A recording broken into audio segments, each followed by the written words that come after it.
really good to have that in your head. Environment, patient, PT.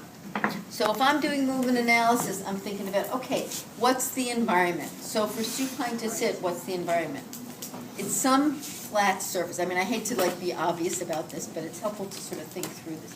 So some flat surface, the surfaces could vary, right? So if you're in a hospital or a subacute or a SNF or those types of environments, you might be looking at what? Beds. They could have pressure relief mattresses on them. They could have air circulating on the mattresses. They could be not really firm, flat surfaces.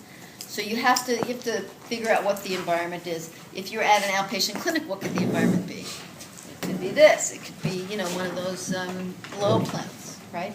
Nice firm surface. We love those, right? Mm-hmm. So you need to be aware of your environment, and I also want to say for supine to sit, you need to predict where you're going with that patient after they're sitting up. So what are the options once somebody gets sitting? What could they do? What could they do from this position? What could you work on after that?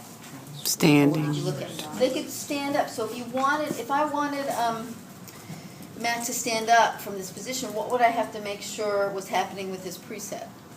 Shoes. Shoes. What else? Look how he's sitting now. Would you want him standing up from this organization? No. Why? 2 4 feet Get his feet on the floor, right? Shoes and get his feet on the floor. You have to make sure the surface is lower so that they're just a little tiny bit. So when he's here, his feet are on the. So when he sits up, his feet are on the floor.